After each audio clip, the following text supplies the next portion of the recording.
Right, tauranya kuti. Ayo, pamusoro itangano. Ndakabato mukadzi wangu angana Israel. Waswede.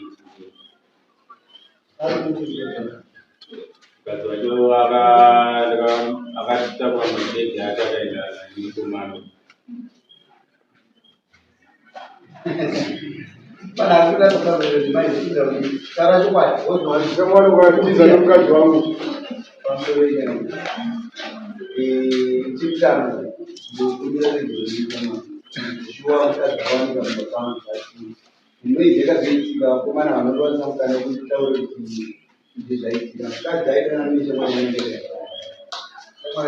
naye ndaigara naye saka zvakazoitika ndezvekuti mukomana ndakwanzotaurira naye ipapo wakazoitwa musangano ndatiezvoki ndasvika pamusangano ndataura kuti haazoshuwa zvinhu zvakaitika ndakamukumbira nezvezvakumbira kuita kuti munhu akangofamba asi munhu andanamishi nemukomana ndaigara naye vakomana ndokuva vakatotanga kutoi atarangwaii mukomana wagara naye kubva musaitika nyaya yacho akabva ainanzwa kuserikei inini ndaigara naye nokuti angapindire kuti zviizva dzese zvinhu zvaiva basa asinga wachai aita zvekufindisa magasi pakanakondinakaaa But pandakasvika uye ndianakapfira mukadzi wangu yani mumba make. Ndichisvika pamba ndakatosvika ndichitomukopera kundoita zvekutsvaga mukadzi wangu ndimira ndimbopera ariwe ndamira ndakaona kuti angafura kuti ndipinde mumba ndibadadhora ndakutipinda mumba ndapinda mumba umu vashaya mukadzi wako kusvikisana parefu ndikomana. nani nyaya handingazoidzama zvakawanda asi inini zvakaitika panyaya yacho iyo zvinhu ndataura ini chandakamurambidza mukomana ndechekuti bhozi yaida urongana ndobva ini ndazviramba aikadzishuwa kupanga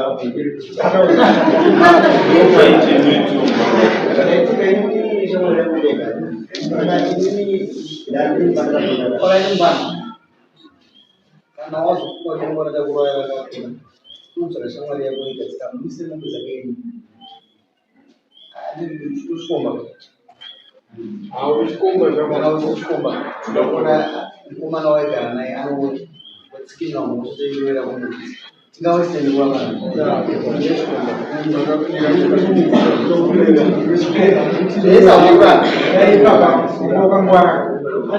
Waichiuya nekuda andiwo pamusiri Shamwari yako. pamusokaitika nyaya inanzanda muno muisirei mumbe dzake muisirei materializora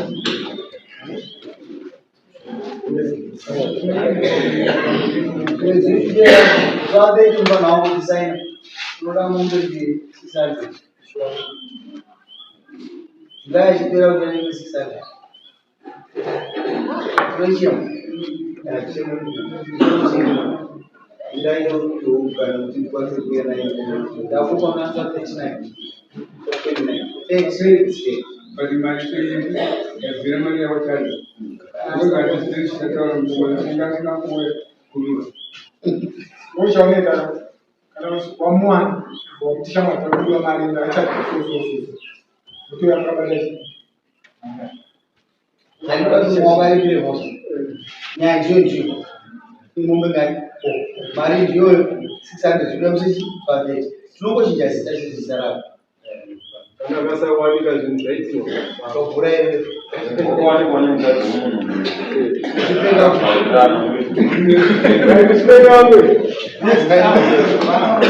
Next